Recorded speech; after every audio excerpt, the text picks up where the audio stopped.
Hey everybody, this is Rydo, and we are doing the Steam fall list cleanup in the spirit of spring cleaning, which is around the time which this is being recorded. Today we're going through games that start with the letter K, and we're looking for games that are on the fall list. Games get on the fall list. We're looking for games on the fall list. I should index, and it's that either are good enough to go to the wish list, which means I actually want to buy them and cover them on my YouTube channel, or they're not good enough, so they should be removed. Games get onto the fall list because every Monday, Wednesday, and Friday I stream Hearthstone and talk about video game news and look at every single game new that has come out on Steam. And if it looks good enough, it comes to the fall list. Usually that's because we're mostly looking for relevancy as one of the two possible reasons why I'd want to cover a game. And I define relevancy by having at least 20 verified purchase reviews being mostly positive. So we're not looking for games that are 60% positive or 50% positive. We're looking for things that are at least 70% positive, or just say positive, whatever the description is on Steam, because how they determine whether something is very positive versus just positive has more to do with the number of reviews than the percentage of positive reviews, which is a weird system to say the least. The other reason why a game might be worthy of the wish list is because it would have some special element that personally attracts me, which frankly doesn't happen that often because I've played a lot of games, I have a lot of games. They would have to be introducing something particularly interesting here. We're looking at this first game as an example, Kabounce, which looks to me like it is an asset flip game more than anything else, although it is tagged pinball, and I am a sucker for pinball, so I can see why I would have put it on the follow list. But what this feels like is you're either controlling the ball in a pinball table or pinball field, which isn't so much an actual example of playing pinball, or you're flinging the ball the first time and then watching an extremely long run. And what's being shown here looks closer to what I would call an infinite runner than a person controlling a pinball. So yeah, that seems particularly different. I will also say that I have a ton of tabs open. My mistake. I shouldn't have opened everything A through Z at once, so a lot of pages will not, thumbnails won't load or screenshots won't load. Apologies for that. And by the way, if we run into any adult games, I'll have to blur it for a moment just to make sure if that the screenshots are YouTube friendly. This is also tagged multiplayer, and I don't cover multiplayer games. The mob rule here, 90% positive of 104 reviews, says this is a good game. I don't think I am particularly concerned about bundles that just include elements that would be DLC for the game, but I sometimes a game does look a little fishy if it's in a bundle of 8 different games and those 8 different games are very different. This claims to have multiplayer and online multiplayer. Who knows if that works? It was last updated April 19th. The recent updates tab for games has a lot more advantage, I think, than people realize, because it gives you an indication of what is the front-facing announcements that are being put out by the developer. Sure, there might be a developer or a social media person responding to reviews directly or responding to questions in the discussions threads in the forums that you get down here. But if there's no front-facing announcements, then that probably means they're not doing anything new with the game. Although that can be a double-edged sword. Sometimes they'll put announcements here announcing a new game and really confirm that they're not doing anything more with the game. But not all games need to be that games as a service idea where you're always adding updates. I am a little concerned about the fact that it says a multiplayer here. It's tagged as multiplayer. I'm not sure that you can actually have a decent single player experience. Let's see. Single player. Take the action offline with over 50 time attack parkour challenges and be sure to snag up hidden skins and rewards. Keep up the pace, cut corners, use walls and bumpers, earn a bronze, silver, and gold. So my experience, since I don't really cover or play online games, would be just those 50 levels, which makes the $14.99 a little expensive. This also is a Steam Greenlight game, which means it was on Steam Greenlight a long time ago, but I don't suspect that that means that this is still in early access. Other real red flags we'd be looking at is sometimes I'll see games that are English and Chinese only, or English and Russian only. That can be a red flag that it's a low effort game. There's a lot of people that make games that cover just those two languages, but if it said something like English, French, German, and Chinese, that's not a concern.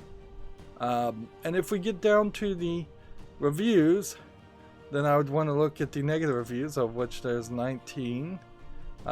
This one, the person got the game for free, they activated it by a key. You can only play online, but online is dead.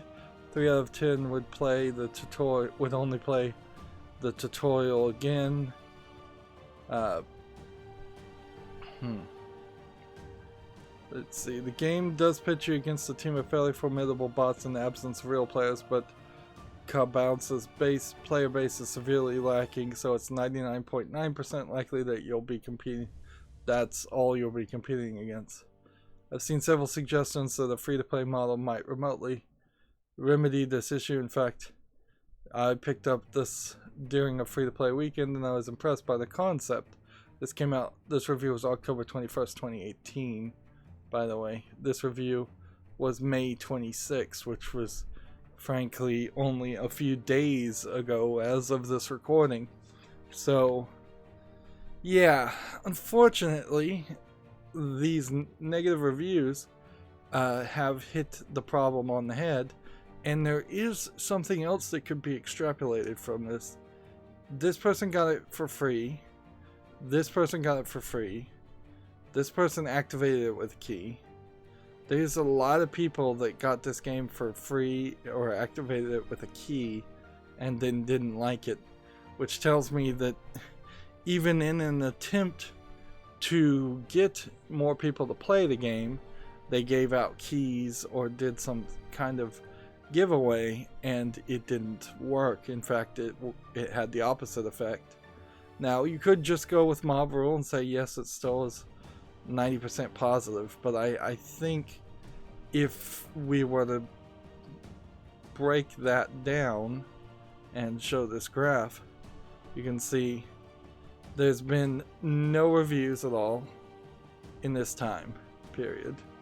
There's been 1 negative here to 1 positive, 6 positive. So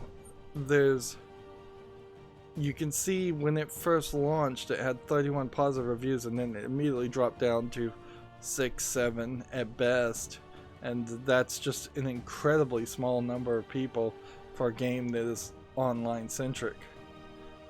So Cabounce can't make it to the wish list. It's a shame. I think the concept in particular might be something there.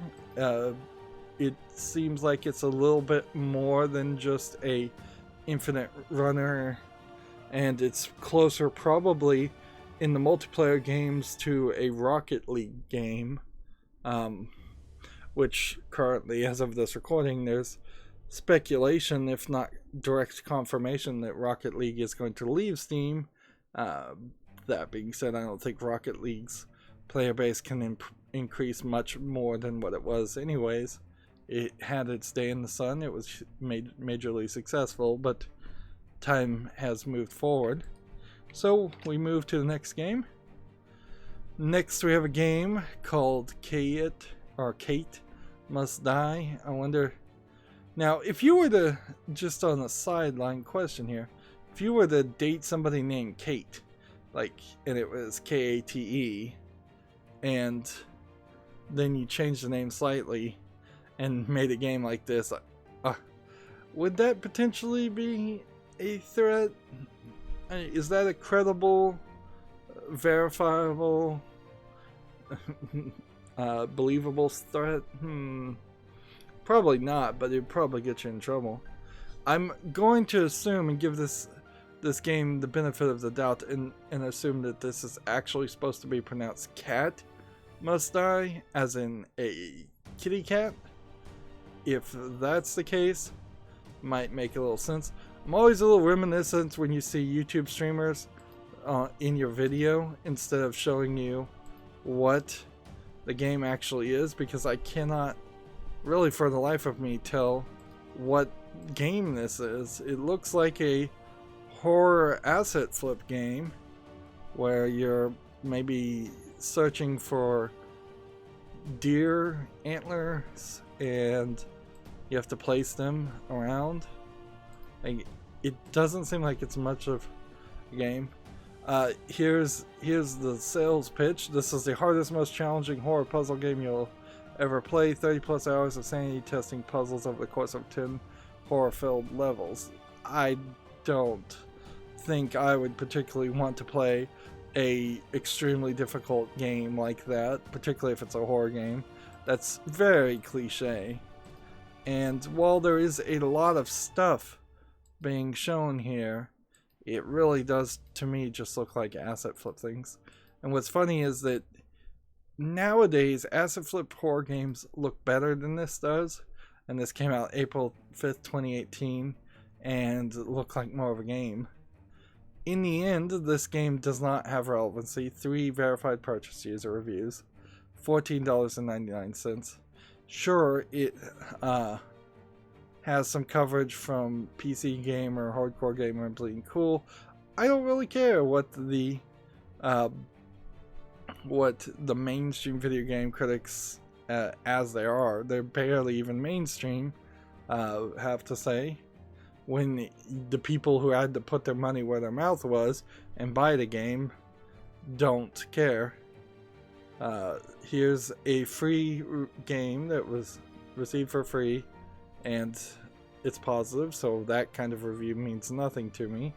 There's 2 negative reviews. In the end, it doesn't really matter even if these reviews do load up, because it's just not relevant. Meanwhile, if you wanted to play something, you have Resident Evil 7, Biohazard 7 here with 12,112 reviews rated very positively.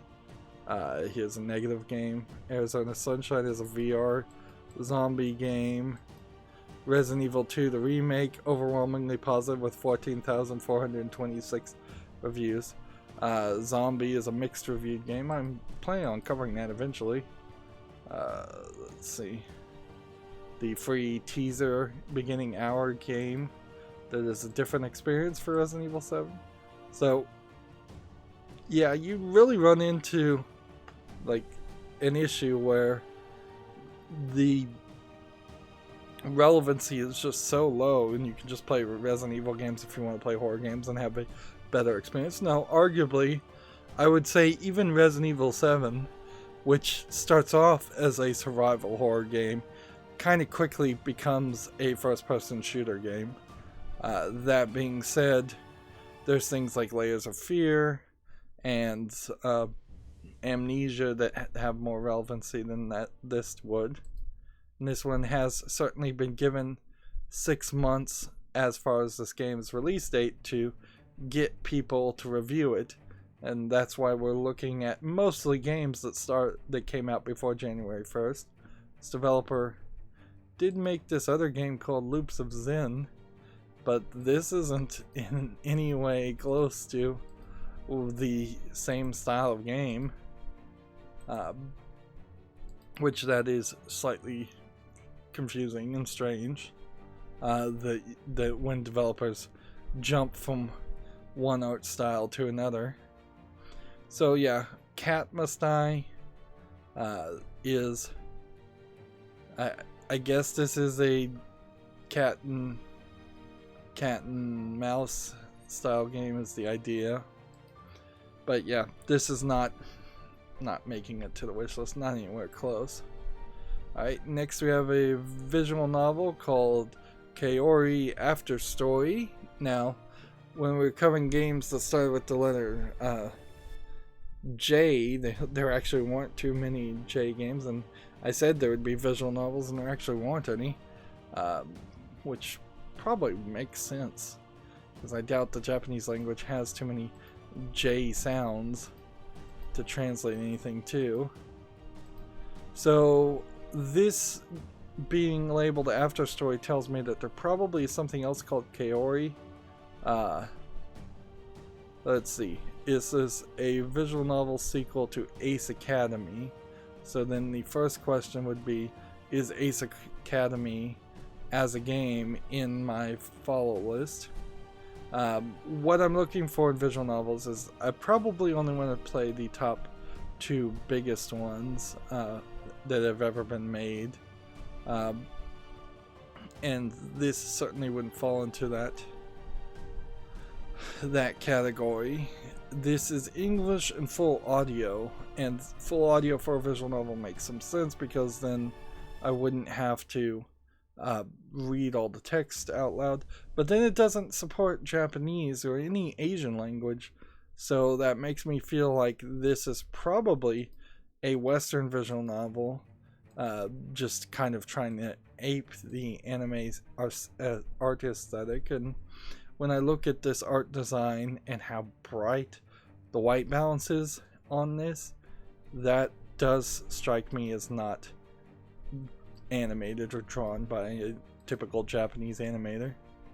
So the only real research I guess we need to do here is click on Ace Academy and see that this is overwhelmingly positive, and it's a visual novel dating simulator, and so the Kaori After Story is a continuation of one of the endings in which you pick one of the girls. That being said, this is also English only. It's from a developer called Pixel Fade. The original game came out in 2016, and I suppose I have to hit this to get back there. Control Shift Tab to control tab backwards. This came out December 3rd in 2018. I guess it really is going to come down to the idea, do I want a generic visual novel that has voice acting just because it has voice acting, or do I want a Western visual novel just because it looks like it's made by a Western developer? In all actuality, I think if I was going to play a Western visual novel, they probably should not be aping the anime art style. Even if they love that art style, they should be trying to do something a little bit different. In comparisons, there's a whole list of visual novels. There's a ton of them that sell all the time that are being recommended, and none of these novels are even close to anything I've seen. Very lazy writing as usual, according to this negative writing, negative review. Let's see. Yes, Ace Academy is the epitome of wasted potential, unfinished, linear, and rather amateurish attempt at storytelling with little to go. No emotional stakes for the reader to grab on to. Blah, blah, blah. This goes on. This review might be longer. So here's a list of games they're just recommending that you play as far as visual novels. Nico Para, Corona Blossom, Higurashi, Crimson Gray, Grisea Phantom Trigger, Fatal 12, Supipara, don't forget our esports stream, Corpse Party, Book of Shadows, A Light in the Dark.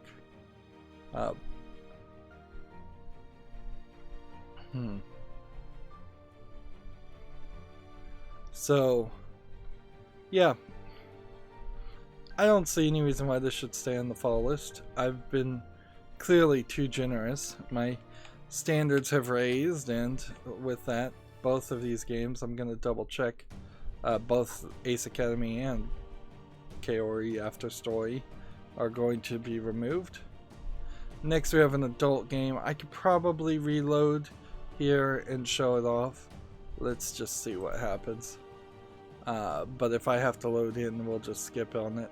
I can say almost certainly, yeah, reloading did not work. This may be a visual novel that has some nudity in it. This may be something else. There have been about 5 that we skipped over so far, covering the other letters of the alphabet, and frankly it wasn't worth the effort or time to go back and mention them. Most of them, if not all of them, were removed from the follow list, and I think that's right in line with the percentage of other games on the follow list that are getting removed. The main factor, frankly, is just when I first looked at the game, it would have had 0 reviews, and so it would have been, maybe this is a good looking game, but I'm not certain it will actually play well, so I need to hear from people who actually bought the game to say that it actually plays well. Next we have a game called Cards, which is a card-based game with a World War II aesthetic compared to the fantasy aesthetic that you have with Gwent, Hearthstone, Magic the Gathering, and Yu-Gi-Oh! Is kind of a fantasy aesthetic, but it's got its own kind of anime art style too. Pokemon, of course, is very Pokemon centric. Now that may be a good thing or a bad thing, quite frankly. I'm not sure if you don't run into a lack of interest when you have the cards all be centered around World War II elements, or maybe that will get a new audience. This doesn't look like a terrible game, but unfortunately it just falls in early access. So then the question becomes, when did it come out? It came out April 12th, 2019, so it hasn't been given 6 months. So by the time I come around again and do another follow cleanup, it will have been out over 6 months, and then I'll look at it again. That being said, I think this probably would make it to the wishlist. It's rated very positively, although it is a free-to-play game with in-app purchases, and I'm not really sure I want that to happen. I think I'd kind of prefer to just buy the cards. That being said, Artifact was a game where you just bought all the cards and then it was way too expensive and nobody would play it. And I play Hearthstone, and Hearthstone is, for the most part, a free-to-play game with in-app purchases that you can grind out to get more cards, and the grinding to get more cards will be the major factor in something like this. I am definitely looking for something to replace Hearthstone. It is very long in the tooth, very old game, but that doesn't, so far I've yet to see something successful enough and popular enough to replace it. This most recent update says it's at version early access 0.9.16, which means they're probably relatively close to coming out of early access, but I can't assume that. So this one just stays on the follow list, and I'll just hit Control W to close that tab. This next one is tag sexual content and nudity, so let me just make sure that there's nothing offensive. Steam has had some growing pains once it started letting games, there's nothing here. Once it started letting games have sexual content and nudity in them, a lot of people started putting like nudity in the screenshots, and I'm like, I'm fine if the game itself is completely uncensored. I prefer that, quite frankly, as a believer in against censorship and a believer in free speech. That being said, I think the Steam storefront should probably be censored and family friendly. That's not really asking too much. So what is this game? Keyhole Spy Frozen Hotties. You can see it's mixed reviewed with 12 reviews. It came out December 19th, 2018. This is a Christmas themed match 3 game a la the Honey Pop series, which was really well made and popular. Although, if I am going to say it's like the Honey Pop series, then it would also have to have conversation, visual novel elements, and it would also have to have gift giving and dating simulator elements, and I don't think this has any of this. So this by modern standards, I must have added this very early, very close to December 19th, because by modern standards, this game is not anywhere close to good enough to be on the fall list. The animation style is fine here, but it is lacking some detail, certainly, and $5.99 is asking a little bit. And here we have an English, Russian, German, and simplified Chinese, which is a little suspicious. 30 achievements is a little suspicious too.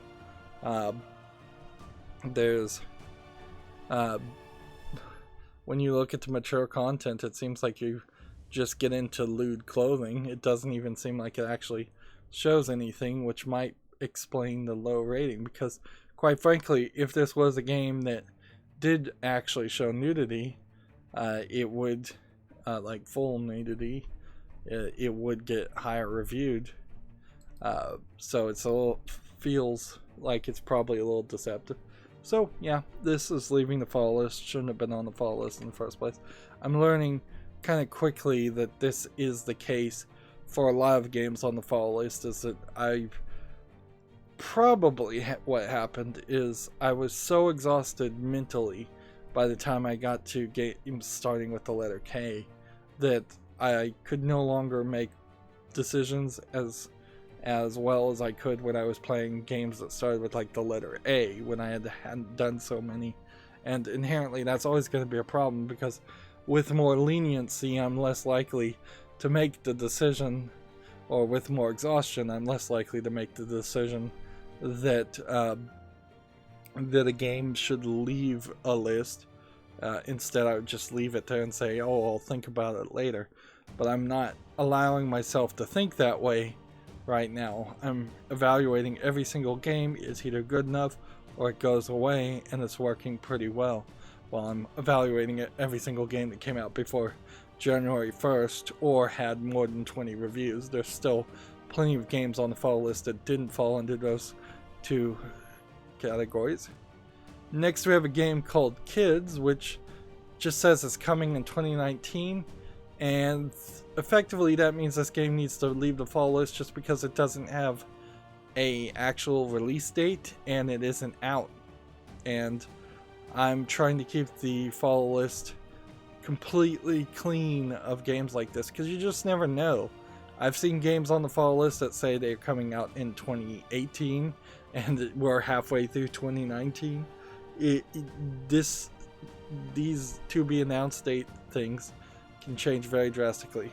Now, this is from Double Fine Presents, so this game, Kids, will almost certainly come out. It's just taking its sweet time. In fact, Double Fine in general is taking its sweet time to release several games, and it could use the money, quite frankly, if it did release several of these games. I wouldn't be surprised if this game is funded on Fig, because the guy in charge of Double Fine also sits on the board of Fig.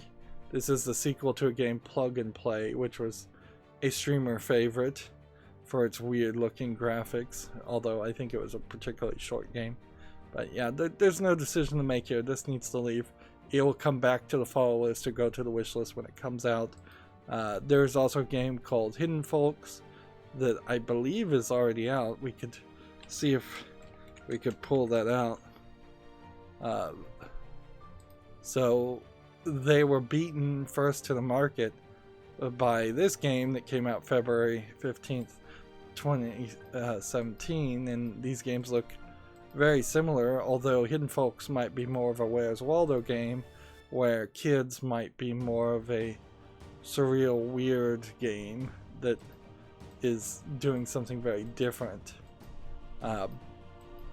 It's kind of hard to tell what is going on here. But yeah. they're certainly taking their time, and by this time this comes out, there might be trouble around just how long it took them to find a market. Now, how is this rated? Very positively. Wait, when did this come out? Oh, oops. Well, I reloaded the page, and apparently in between the time that I last loaded the page and now, it did come out. It came out May 28th, 2019. What day is it? It's June 3rd that I'm recording this. Well, that's funny. Alright, well then reevaluate the game. It has 88% positive of 250 reviews. Looks like it's going to the follow list. Looks like the only thing I could do here is try and find some negative reasons. See, embarrassing lack of content, defeated in less than 15 minutes, boring. An interesting idea, but it falls flat, no pun intended. Not recommended on a laptop. It requires a lot of click and hold and move around the screen. Waste of time. It's artsy and at times visually stimulating, but the interactivity isn't enough to warrant a $3 price tag. $3 is definitely not asking a lot. If I wait till this got down to $1.50, I think that would be fine. It's weird also to have to price your brand new game that low on basically day one. And it feels like Kids probably is just a sequel to Plug and Play, and Plug and Play was way more successful than anybody expected. They're being pretty honest here, saying the playtime is between 15 minutes and 30 minutes. So I could do a full playthrough in one episode. I think this can go on the wish list. When I actually have to put my money where my mouth is, I might think a lot harder about whether this is the game to purchase. But also I could see just capping over a $10 increment while buying games during a sale, so I can get one more trading card to make one more badge, which some of the sales give you trading cards in if you spend over a certain increment of $10. So yeah, kids can go to the wish list. Next game we have is Kids, K-I-D-Z. And quite frankly, I'm not surprised that there aren't more games called Kids of different spellings. There's surprisingly only, I think, one movie called Kids that is regularly known. It says Kids with a Z is a 2D side-scrolling style. What kind of style? 2D side-scrolling beat 'em up or point-and-click adventure? Let's see. Featuring different mechanic in each episode, including action, horror, point-and-click, and parkour. 3 kids from a different universe face the same issue. Let's explore their story. Interesting.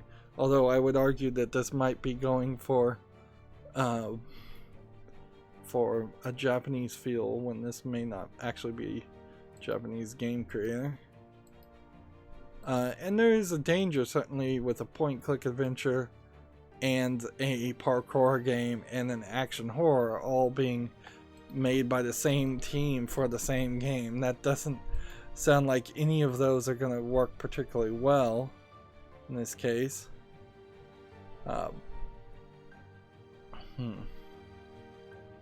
Apparently this was adapted from a TV series.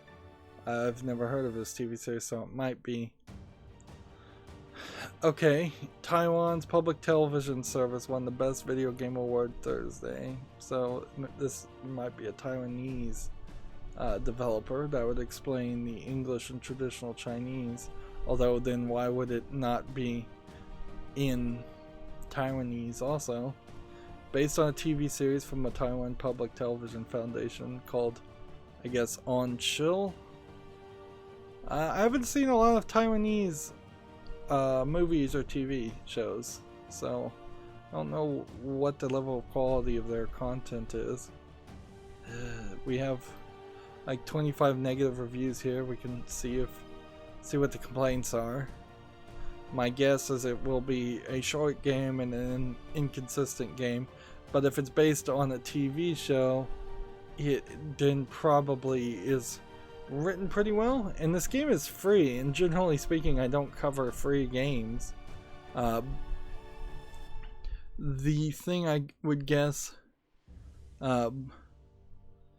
is that with it being free, this might be just a TV advertisement. This game is developed by a TV station, which makes me, according to this review, yeah, I haven't seen a lot of Taiwanese game developers. Here's one that says no English question mark exclamation point. The only long review. This is a pretty long review here. Let's see, November 19th, 2019. Oh, wait, 2018. Yeah. July 27th, 2018. August 11th, 2018. What I'm guessing here is because of the price, people like it.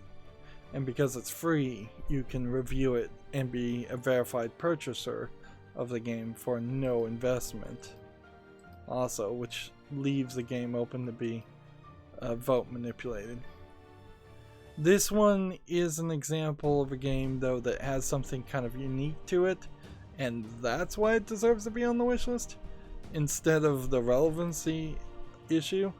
Like, it does kind of follow the relevancy issue still. There is more than 20 people who played it and reviewed it, and it's mostly positive, or rated very positive. But the idea of a Taiwanese public television service, which I assume is a government agency and not just the name of a TV company in Taiwan, that is an interesting story to tell. That being said, again, kids with a Z is probably not that long or that good, but whatever.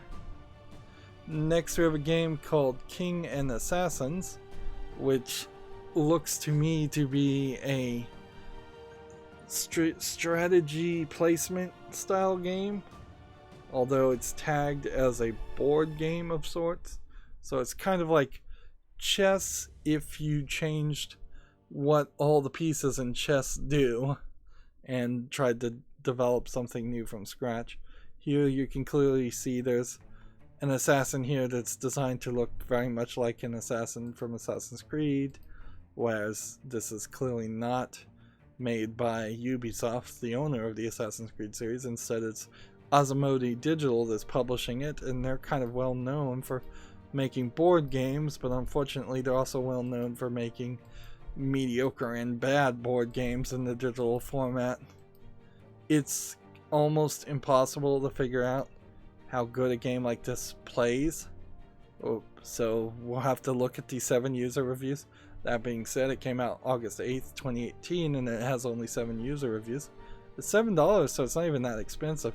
It says it has single player, but it feels like it probably focuses heavily on multiplayer, and then you need that third-party account and that third-party end-user license agreement. Let's see. The game is good if you have someone to play with, otherwise move on. There's really no playing this game because you can only play with friends that have the game. There's no online play, which confuses me because it shows a rank board and looks like it should have some kind of rank play setup, but it doesn't exist. I got to play the tutorial, whoop whoop, that was it. Like, the AI is terrible. Poor implementation. So yeah, we're seeing a lot of negative reviews here, and I didn't even have to select the negative reviews. It's mostly negative reviews. There are 11 negative reviews to 8 positive reviews, but that's not being shown up here because there's just so few reviews in total of people who actually purchased the game versus activating it with a key, which is to say they probably sold keys for a lot cheaper on some third-party site or gave them away. So yeah, King and Assassins, it looks a little polished. It looks like it's a good little polished game that might have been an iPad game that they were trying to bring to Steam also, which makes sense, frankly. Any kind of board game with an attempt to have some online play, you would want to allow PC players to play that too, even if your main market is cell phones or tablets. But yeah, this is not a well-received game, not a game that looks amazing. It's kind of a shame. You never really see a new board game style game that comes out in a digital format and fashion first. I guess it's probably very difficult to think of something new when there's so many board games out there that have done things before and there aren't too many new ideas you can really do with it.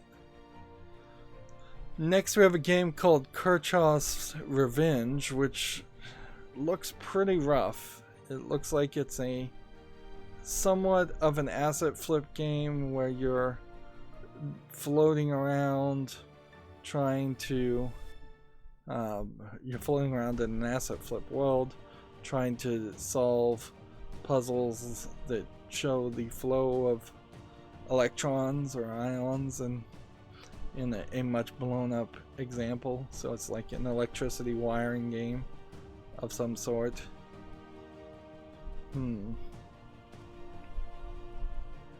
Or at least that's what I'm getting from it. It's early access, it's tagged free to play. It came out February 4th, 2018. So we're getting back to the point of a game that came out nearly a year earlier. Well, no, it's been over a year. It's over a year if it came out February 4th, 2018. I think I probably saw something in the electricity, since I have some electrical education and wiring and fans of gadgets and building, and I was hoping maybe this would get better, but clearly it hasn't. Clearly it won't. It's being published by Michigan State University, so it's a student project, but I think, quite frankly, covering a bad student project is just as bad as anything else. It's kind of a waste of time. If I am going to cover student projects, I want to cover the best of the best, and while this might be the best work that the students could do, it certainly isn't up to snuff as far as a game that should be on Steam. Down here it says this game has been used in physics courses at high school and introductory college levels, is now made available early access in the wider community. So it does seem like it's more of a physics education game more than anything else. It's too short and slow, 0 out of 10 is a negative review, and they're gonna probably just leave it in early access forever. I'm not even seeing anything here that says it's actually made by students, but if this is made by the professors, then that would make them look even worse. So yeah, so many factors here, particularly just the fact that it's still in early access after so long. It tells me that this shouldn't make it to the wish list, so we need to move to the next game. Next we have Kitten Adventures in City Park, and this is a, I believe, family-friendly but also short point-and-click adventure game of hand-drawn art. And overall, it's 92% positive with 342 user reviews. I guess the idea was, this really looks like somebody just drew things and then scanned them in. They didn't even really have an ability to animate digitally at all, which is an interesting idea, but certainly not something that can be embraced as far as a game that you would cover. The bonus content here is $5.99, and so I wonder what the bonus content would be, because if this is actual gameplay, concept art, scans of all the images, wallpapers, and soundtrack, an alternate flash version of this game with another artwork, video, and yeah, no actual gameplay. So you really wouldn't need to buy the bonus content. So you really are getting this game. I still think the game is incredibly short, but you're getting it for free. Again, I don't really need to cover free games, but maybe there is something unique about this. Let's look at the negative reviews and see if I can convince myself. Worst voice acting ever. That I'm not gonna. This point-and-click adventure, or as they call it, click-and-point game, is so directed for children it resembles so much a children's book, or correctly, it resembles a story made of children's drawings. Okay. I guess it's for kids only because it's really boring and simple. Beautiful TT. Game's absolutely terrible. The art is rudimentary, the story banal, the gameplay tedious and awkward. Art style was alright, but the voice acting was terrible. Just really did not enjoy this one, even being free. It's definitely made for little children to not enjoy. Inherently, the problem with trying to have a kids game on Steam is that there's very little kids games on Steam.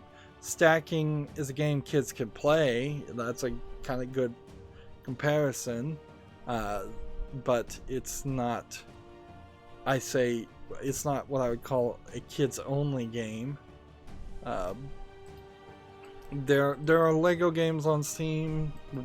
They don't run on my PC, but they ran on my laptop before, so you're 50-50 shot there.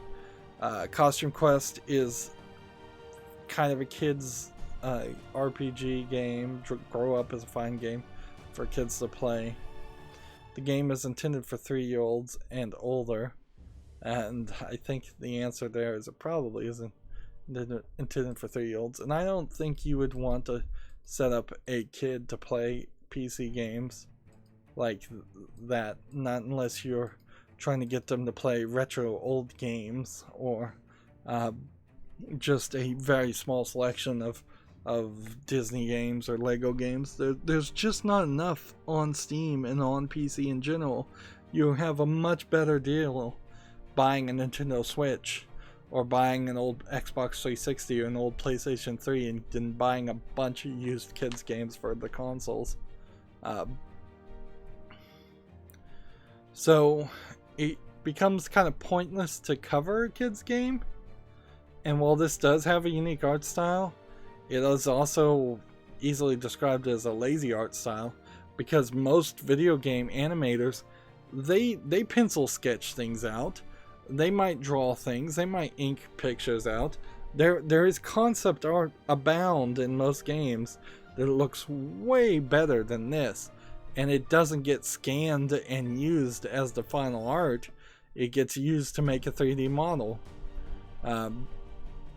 Even if you were going to try to do something, you probably should be ambitious enough to cut out just the cat character and make that a sprite, and then have all of the background be its own separate thing or animated in a different way. And I just don't think this creator could do this. So yeah, there's no reason this needs to be on the follow list. I don't think I'd ever want to spend the 30 minutes or even the 5 minutes it takes to play this game. I'm gonna show it off here, I suppose, and say it's free. If it looks like something you might want to play, it's out there on Steam, but that's as much of a spotlight as it's ever gonna get for me. So next game we have is Kitty Play, which came out August 30th, 2018. I believe this is probably a cat simulator where you play as a cat, and playing as a cat would be mostly, I assume, running around counters and high spots and knocking things off ledges. Although this seems like this is maybe more of a little bit of everything. This probably is an asset flip game, trying to look like a simulator or a platformer or something like that. There might only be about half a game here, looking at this video. I think really if you were going to make a game like this, you kind of have to tell a pretty intriguing story hidden behind that too. Here I'm seeing what looks like Russian under the language, which makes me feel like this is probably a Russian asset flip game. It doesn't look particularly like a troll game. It doesn't even look that low effort for August 30th, 2018, so I could certainly see why my standards would have convinced me that this might be something worth playing. This might even be a game that has been speedrun before, and I've seen people speedrun it, but that doesn't inherently mean it's a good game. This is 77 cents discounted right now, and it's part of a bundle for $3.01. English and Russian. Yeah, that is a red flag. We could look at the negative reviews, but I don't really think that there's anything here. This game is not made for someone with dual screens. The mouse keeps moving to a second screen, causing you to exit when you try to click. Okay. The other language reviews are in Russian and they're negative. And if I look at all 8 of the reviews, most of them are in Russian, or just not anything of any interest to me. Well, I'm going to take a moment to drink some water. Kitty play is unimpressive. I would like to see something like this, and I think there are eventually going to be something like this, although it's questionable why this wouldn't be in VR at this point also, where you play as a cat from a cat's perspective, or you play with a cat in VR. Both are different styles of games, and I haven't really seen either one. There are plenty of people that live in apartments or inside metropolitan areas with big cities and can't have pets, so there's an audience there. But yeah, there's not enough polish for Kitty Play to be on the wish list. So next we have a game called Knights and Bikes, which also is a Double Fines Presents game, and it looks real interesting, but it has a to be announced date, so it's just not out yet. I was not joking when I said there were several Double Fine games that they haven't gotten around to releasing. Knights and Bikes looks like they are doing Costume Quest, but changing the characters, because I think there's a Costume Quest cartoon coming out, and they're probably changing the gameplay style. The thing about Costume Quest is it is a real RPG game where you are going to get into a lot of battles and do a lot of grinding. Nowhere as much as you would in a adult RPG or a Japanese RPG, but still do a lot of that as the main gameplay mechanic. Knights and Bikes, on the other hand, feels like it is more of a action game, adventure game. It's tagged action adventure. So it's less just running into enemies. Looking at the screenshot, you don't see any fight that seems like it is built around around grinding on the same enemies or same styles of enemies over and over again. Double Fine is kind of getting known for doing the same cutesy kid-friendly art style that arguably first came with their game, what was it, Psychonauts? Yeah. And maybe some of their other games that they've released, and they've kind of fallen into only doing one art style when they certainly have done other games. Let's see if we can actually look at Double Fine percents.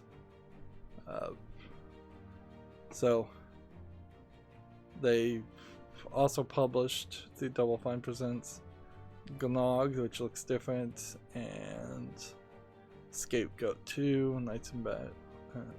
Ooblets is coming out soon. There's another game not out yet. Apparently it is supposedly coming out August 1st, 2018, according to that screen. If we go back, the release date has since been changed to coming soon. So yeah, Knights and Bikes, a game I do want to cover, but at this point, games that I want to cover have to have release dates. Otherwise, I'm just going to wait till they actually come out. And this really isn't a game that wouldn't get some coverage. There's no way I would not hear about this game. And quite frankly, if I did actually not hear anything about this during the first 6 months of it being released, then it would be so irrelevant just for the fact that they didn't bother to advertise it. And it's easy to advertise games. All you have to do is send free codes to review sites, and you'll get reviews, you'll get news, at least a little bit. So there's no way I would miss this, or should be no way. Next we have a game called Knights of the Card Table, so it'll be interesting to see how many games start with the word knight. This is 83% positive of 12 reviews, came out December 28th, 2018.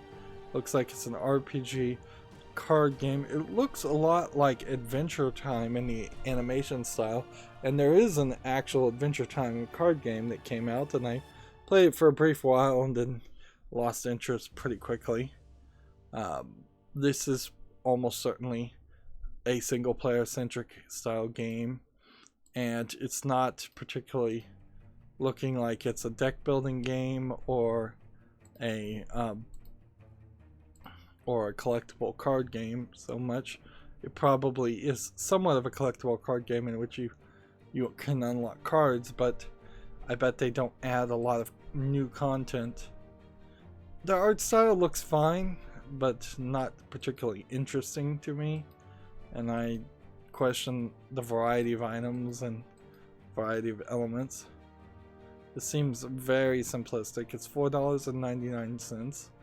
It doesn't have in-app purchases, so that almost certainly means that there aren't going to be new cards added. It says master over 100 dungeons and 3 worlds, which pretty much I think locks in the fact that you're only going to be able to play those 100 dungeons. Single player only. So this game kind of falls out of relevancy here, because why would you want to grind and get money, in-game currency, to unlock cards when the only thing you can do with those cards is improve your single player experience? Why do you need to agree to a third-party end-user license agreement when there's no online play here at all? Why would you want to do business with such a small unknown developer when there's Hearthstone out there? Let's see, there's 13 positive reviews and 2 negative reviews. The 2 negative reviews says it's punchy and has pretty good core mechanic, but it refrains from presenting the player with interesting problems to solve with its ordering mechanic in favor of just having dice rolling and lots of very similar levels. I wonder if it would be dramatically improved with a less linear campaign, so you could speed through the easy levels until you reach one that was more engrossing, difficult if you wanted. A dungeon crawler with card themes. This one says, let's see. It is cute with a very nice soundtrack. I might buy the soundtrack separately if I were more opposed. If I weren't morally opposed to the game, to games being deliberately bad. The game isn't worth $5 or even a single penny, according to this review. I kind of agree. I don't think there's relevancy here. I don't think enough people want to play this. I don't think this game survives or makes sense. If you're gonna do something like this, why not play the well-known, much better known game like Darkest Dungeon or Slay the Tower instead? There's just better examples of this, and the way I cover games, I don't need bad examples of games. I want to play the best examples of games unless there's some other element I'm trying to highlight. So Knights of the Card Table is also leaving the fall list. Everything pretty much is. Next we have Cabal Chapter 1. Now that means it's episodic, so that's a red flag. A new kind of horror experience that blurs the line between cinema and VR game. Step in the shoes of an urban explorer investigating the mysterious case of a missing boy, pick up your flashlight, and discover the secrets of an abandoned villa in the middle of a dark forest in Germany. This is rated very positively, 83% positive of 56 verified purchases. This is not a game that I think you can just call a horror asset flip game. There's too much going around. There's too many things everywhere. Too many elements that would have to had to been purchased. That being said, I guess the question is, since this came out November 14th, 2018, is Chapter 2 on its way, or is this just going to never have another chapter? Because that's my main concern. Now, even if I did say this looks good, which it frankly does, it's a VR game, and I'm almost certainly never going to buy a VR headset, so I'm just leaving all VR games on the fall list anyways. But yeah, this looks, it has enemies. It's not in complete darkness. Like, most screenshots suffer from something I describe as dark screenshot syndrome, where you'll get a screenshot that's something like this, except for it will just be a circle and then all the edges will be black. Look, this is a horror game in a dark house, and none of the screenshots really are so dark that you can't see them. Let's see what this developer has to offer. He has this one game. I don't know. Do I want to give this game 6 more months? I guess it's fine. It was going to stay on the fall list anyways. But yeah. If by this time, by November 14th, 2019, Cobalt Chapter 2 isn't announced and being talked about somewhere, then that's this is leaving. Apparently Cobalt is supposed to be accompanied by a short film. Well, you get the film and you watch the film and then you play the game. Interesting. That's an interesting idea, certainly. Not sure if that would work. No save games as of March 1st. But I'll give this one more time. I think they might actually be working on this. So it'll just stay on the fall list. Next we have a game called Kolkhoz the Red Wedge. I don't know Russian pronunciation, so Kolkhoz. It sounds like Coke House, so maybe it's like a coal house, the Red Wedge, or something like this. It's inviting players to be a small part of an adventure in the beginning of the Soviet Union era.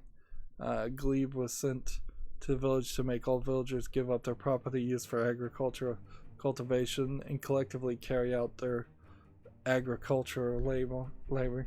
This might be a bit of a Russian troll, or frankly just a troll game in general.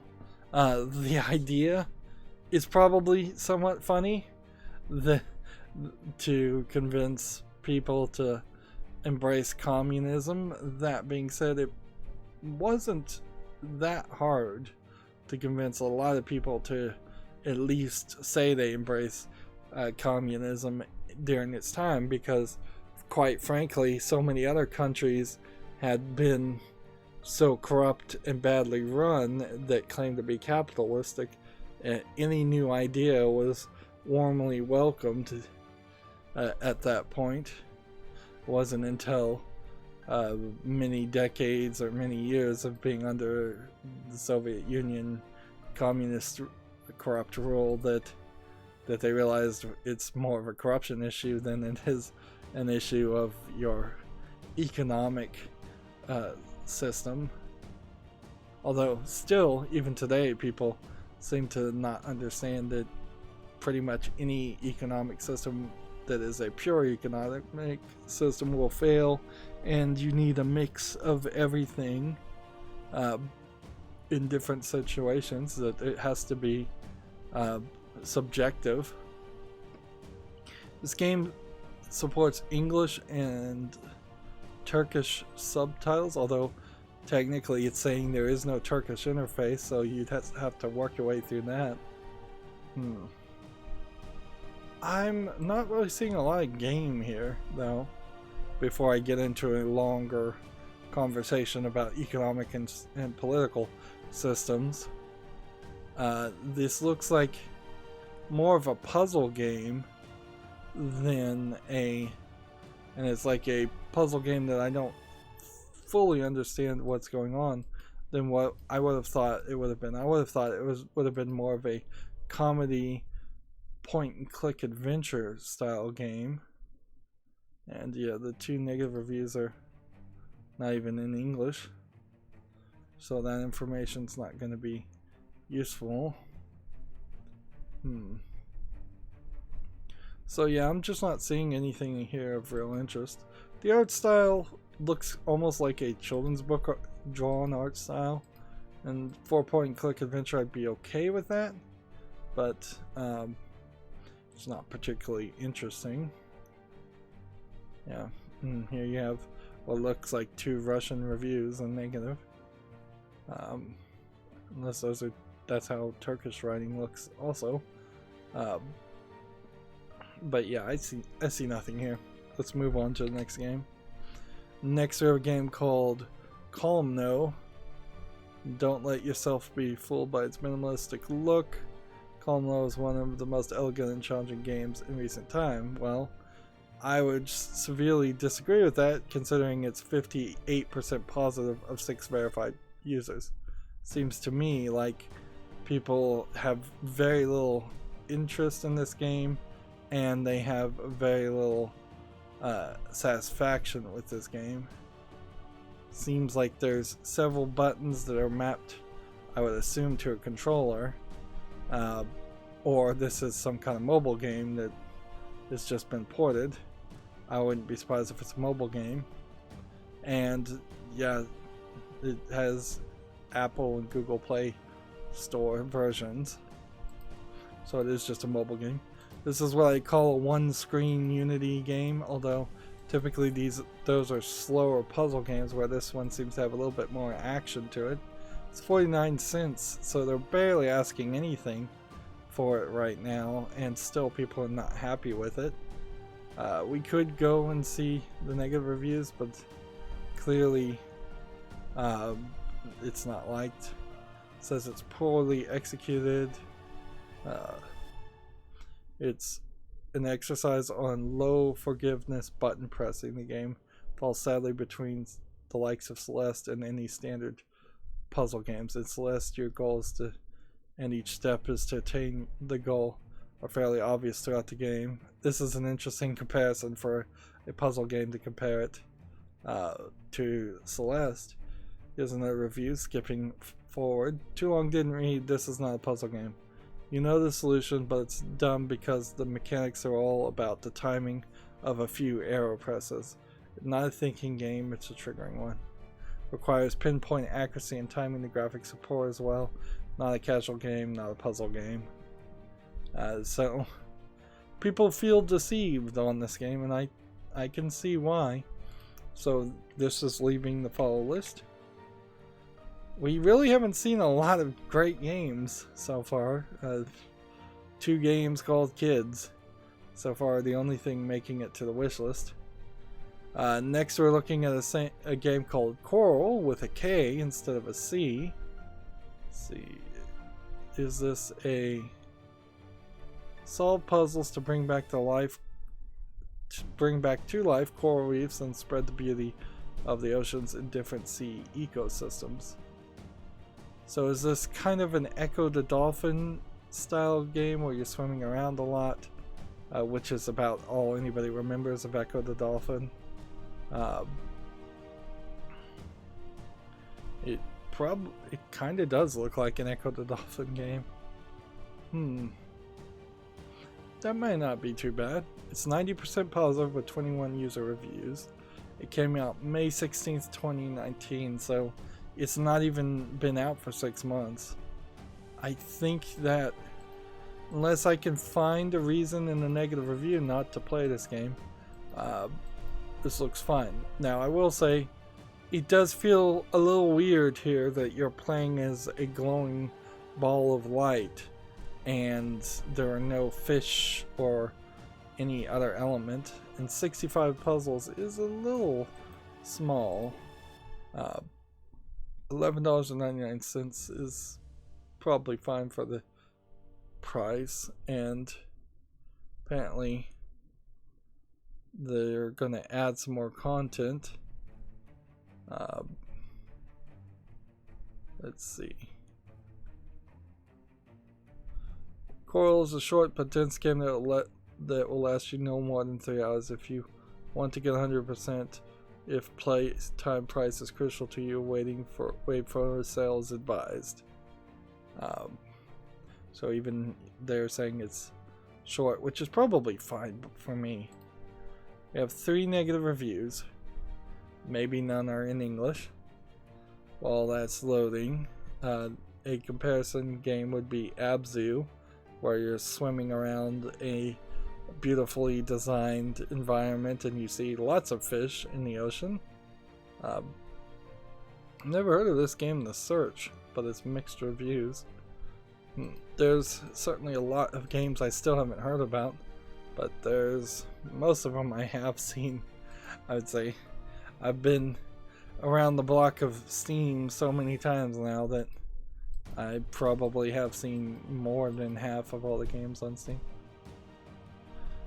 Let's see. I did not enjoy the 6 minutes I spent playing, which was long enough to make it through more than one chapter.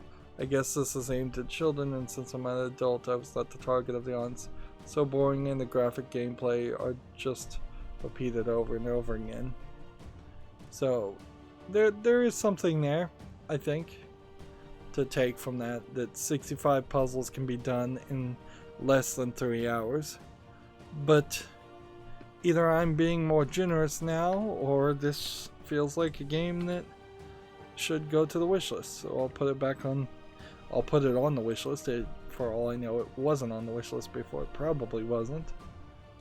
That being said, I may very well decide, this is tag nudity, so 1 sec.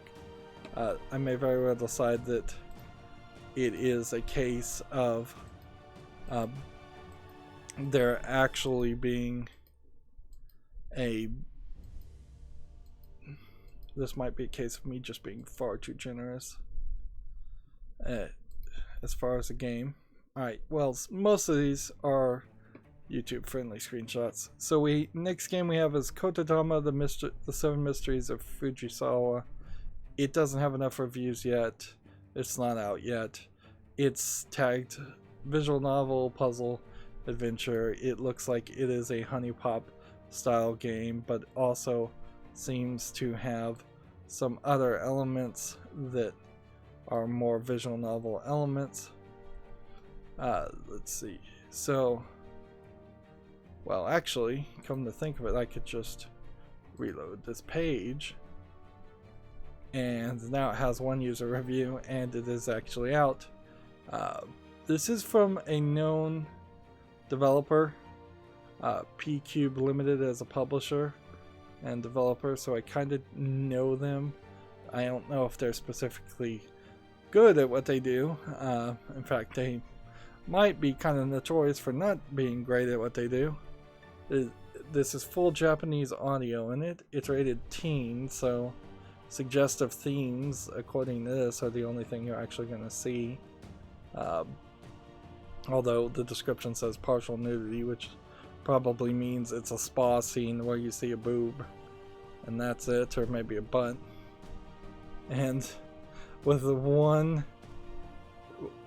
we have 6 positive and 2 negative reviews, and the negative reviews aren't showing up. I don't even know why only 1 is showing when it says 2. Clearly the number's not even right.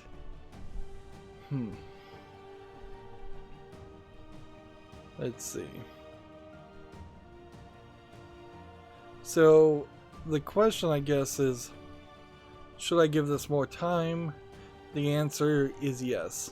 I probably just put this on the fall list really early and didn't realize that it didn't have reviews. So yeah, this one's not one to evaluate. It deserves 6 months.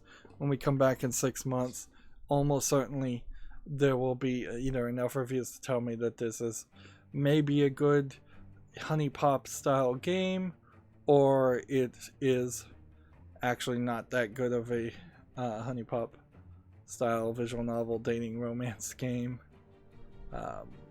Looking at the videos here, it doesn't seem like it really is just about dating. It seems like there's more of a mystery side to it. So, well, actually I should close that tab. Next game we have is Crypt Crawler, which came out June 5th, 2018. And I can now realize and remember why I look at the release date as the first thing.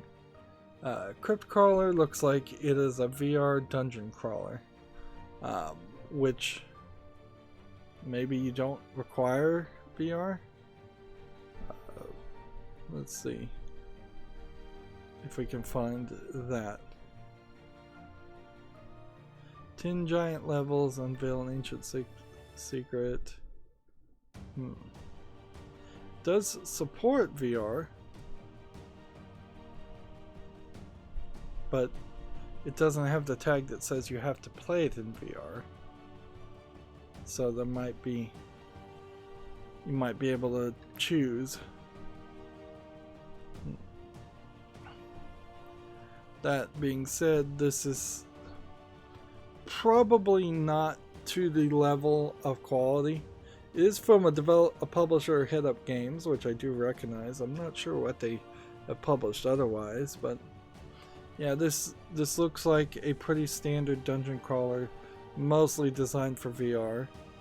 And quite frankly, if I was going to get VR, I don't think I would spend $7.99 to get this game, because I'm pretty sure there's at least one, if not half a dozen, other games that are very, very similar to this. Head Up Games. Ah, yes, the publisher of Vampire Cold Souls, the game that recently came out that's to mixed reviews, and The Texorcist, which was very positive, and I don't think very many people played, and Bridge Constructor Portal, which was very popular. So they're kind of all over the place as far as a publisher. There's just a ton of games here, and some of them look interesting, but a lot of them don't. And I don't know personally if, when being a publisher and publishing games, your goal is to just publish games that will make you money, or if your goal is to build a semblance of a trust with the consumer. You kind of expect EA to publish a certain level of quality of games that's usually not that good. You kind of expect Ubisoft to publish a certain quality of games that's usually decent. But all the big publishers also often have indie offshoots where they will put out some weird games that had nowhere as big a budget as most of the games they publish. I think Crypt Crawler, though, pretty easily can can be removed. It doesn't look particularly special, and it's very limited when you're saying that it's 10 giant story levels and then an ancient secrets in a crypt, which might be just like a randomized gameplay. Let's see. There is something also to be said about having a game that is too long for VR, because you'll either have to have the heavy VR headset on your head for more than 30 minutes, which I've never seen a game where I really would want to play for more than 30 minutes with a heavy VR headset on. From my perspective, as somebody who's never played in a VR game, and even if you are sitting down, that's still going to be a big ask. And if you're standing up and playing VR, I could probably do about 20 minutes before I'd want to sit down and take a break, quite frankly. Gamers not particularly known for their heavy exercise regime that involves wearing a heavy headset and standing around and walking in a 10 foot by 10 foot square, playing VR. Next we have a game called Kunai, which looks like a fine game, but it's not out yet, so this is a game that should just be removed from the follow list. Suppose I could reload it and see if it actually did come out, but no. Pages are reloading now pretty well.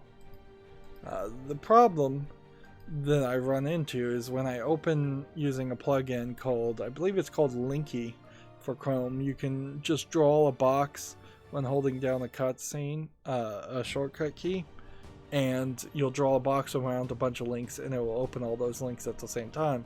Problem is, if you open 50 pages from Steam thinks you're doing a denial of service attack, and rightfully so, even if that isn't your intent. So then it stops allowing the pages to load at all, and you start getting access denied errors for a while, and then it eventually forgives you and you can start loading the pages again after an hour or so. Yeah, this game looks fine, it's just not out yet. It just doesn't have an announcement date, so it should leave.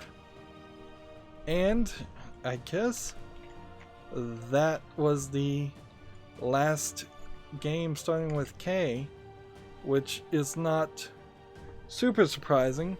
So games that started with the letter J were took me only 30 minutes to go through. Games that started with the letter K took me about an hour and 25 minutes to go through, so that's not terrible.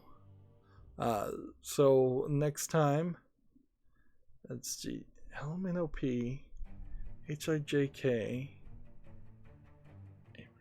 Let's see, why are we on T?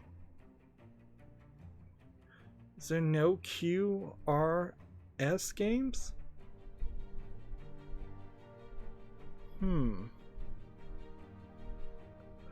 HIJK. L. Maybe this is L games we'll be doing. Yeah, it's L games. Interesting. This game is called The Last Letter, but to my understanding, the Steam wishlist and follow list did not have a Dewey Decimal System where it ignored games starting with the word "the." So maybe they've updated things, because I was about to get very, very happy to say, oh, we're already up to T. There's a bunch of letters I don't have to do. That would have been great, but apparently not. Apparently they've just changed the system. Well, anyways, that's going to be it for this recording. As always, I ask you to like, share, subscribe, comment, and watch every second of my videos. If you want to friend or follow me on any social media sites, there's a bunch of links down below. If you subscribe to my YouTube channel, click the notification bell so you actually get notifications maybe. And if you want to support me even further, there's a link to Patreon, Or you could friend me on Steam and gift me a game off my wishlist. That's why we're doing all of this curation, is so the wishlist includes only the best of the best games that I actually do want to cover, and that certainly explains why only 3 games made it to the wishlist in this recording. Thank you for watching. Have a good evening.